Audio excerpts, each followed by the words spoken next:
জল পাওয়া যাচ্ছে না। জল না কল দিছে জল কল না জল কি করে আসবে? হ্যাঁ কল তো এর মধ্যে দেখি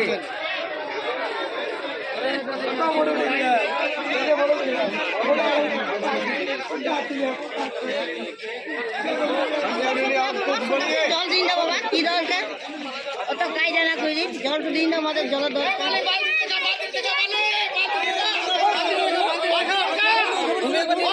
কর্পোরেশন থেকে কি এখানে জলের ব্যবস্থা করার নেই? জলের ব্যবস্থা করা নেই? আচ্ছা, তো আপনারা জল কোথা থেকে নিতে যান? কত দূর থেকে? আচ্ছা আচ্ছা, তো এই বিষয়টা এখানকার লোকাল পৌরপিতা যিনি আছেন ওনাকে জানিয়েছেন আপনারা? আচ্ছা, কি বলেছেন উনি? 80 টাকা করে আমরা দিয়ে বসে আছি। আচ্ছা, জল পাচ্ছি না, 5 বছর ধরে মানে ঘরে ঘরে কানেকশন দেওয়া আছে। তো আপনারা যে খাবার পানীয় যে জল আছে সেই পানীয় বলে জলের যে সরবরাহ কোথা থেকে করেন? হ্যাঁ, আচ্ছা, ট্যাঙ্কিতে করে দিয়ে যায়? তো নিয়মিত ট্যাঙ্কিতে করে দিয়ে যায়?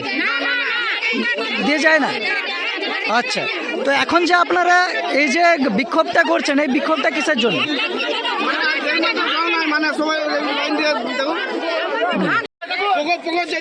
জলের জন্য।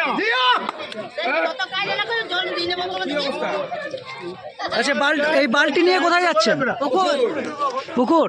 কেন এখানে জল নেই? আচ্ছা, তো কত দূর এখান থেকে? পুকুর কত দূর? এখান থেকে মোটামুটি 1.5 কিলোমিটার পুকুরে দূর। আমাদের বাড়ি একদম নিচ পড়ায়। আচ্ছা, তো মানে পানীয় জলের সঙ্গে কি আপনাদের বাকি যে জলের ব্যবস্থা সেই জলের ব্যবস্থাও নেই? এই জলে সব কিছু করি। আচ্ছা আর হাট মাল খেতে। আচ্ছা, দিদি চাল দিছে, জল দিছে নাই। চাল কি শুকনো খাবো? দিদি চাল দিছে, দিদি জল দিছে নাই। চাল করা কি কিছু আমি দেখলাম যে কর্পোরেশনের কিছু লোকজন এসেছিলেন, তো কি কারণের জন্য এসেছিলেন এবং আপনাদের যে এই আজকের যে বিক্ষোভটা, এই বিক্ষোভটা কিসের জন্য? আমাদের এই বিক্ষোভটা আজ 2-3 মাস ধরে এখন আমরা গ্রামে জল পাচ্ছি না, পানীয় জল পাচ্ছি না। সেই জন্য আমাদের এখানে যাতে পানীয় জলটা ব্যবস্থা করার জন্য আমরা ইনলিগাল একটা কাজ করেছি, কিন্তু ইনলিগাল এখনো পর্যন্ত কোনো কাজটা আমরা জয়েন করিনি। কিন্তু সেইটা আচ্ছা, কিরকম ইনলিগাল কাজ? এইখানে যেমন পাইপগুলো যেগুলো আছে সেইগুলোর থেকে দেখছি যে জলটা আমাদের কোথায় গেল, সেই জলটা ব্যবস্থা করার জন্য আমরা এই কাজটা করেছিলাম। সেই কাজটা আমাদের আসানসোল কর্পোরেশনে খবর পেয়ে তারা এইখানে এসেছিল, পিএইচডি লোক, ঠিক আছে। কিন্তু ওরা এখন আমাদেরকে বলে গেল যে আমরা এটার ব্যবস্থা করছি, যদি ব্যবস্থা না হয় তা আবার এইটা সেই ইনলিগালি কাজ হবে। আচ্ছা, তো পরবর্তীকালে আপনাদের পরিকল্পনা কি রয়েছে এবং আপনারা কি ভাবছেন, যে দাবি কি আপনাদের? আমাদের জল চাই, কর্পোরেশনে 3080 টাকা করে আমরা, যেটা আমাদের হাউস কানেকশন, সেই হাউস কানেকশনের জন্য আমরা টাকা দিয়েছি, কিন্তু এখনো পর্যন্ত ওই কাজ হাউস কানেকশন হয়নি। ঠিক আছে, আজ হবে, কাল হবে, পরশু হবে, এই করে করে আমাদের আজ 6 বছর ধরে আমরা টাকাটা জমা দিয়েছি, কিন্তু এখনো পর্যন্ত আমরা ওই হাউস কানেকশনটা পাইনি। আচ্ছা, এই বিষয়ে আপনারা কর্পোরেশনে জানিয়েছেন বা আপনাদের যে লোকাল কর্পোরেশনে জানিয়েছি, মেয়রকেও সুদ্ধা বলেছি এবং আমার যে এখানে কাউন্সিলর তাকেও বলেছি, কিন্তু তারা এখনো পর্যন্ত কোনো ব্যবস্থা করেনি। আর এখন কি করবে জানি। আচ্ছা, আগামী দিনে আপনাদের পরিকল্পনা কি রয়েছে এবং যদি এই জলের যদি ব্যবস্থা না করা হয় তাহলে আপনারা কি করবেন? জল যদি না আসে আমাদের, কিন্তু আগামী দিন ভয়ঙ্কর কোনো হতে চলেছে, এখন কিছু বলবো না। আচ্ছা, এই জায়গাটা কোন জায়গা?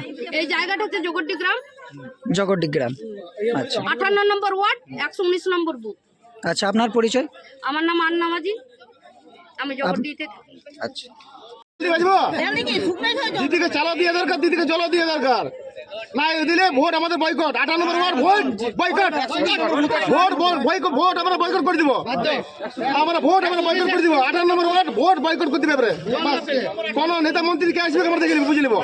119 নম্বর ওয়ার্ড, 119 নম্বর বুথ নম্বর, আমরা ভোট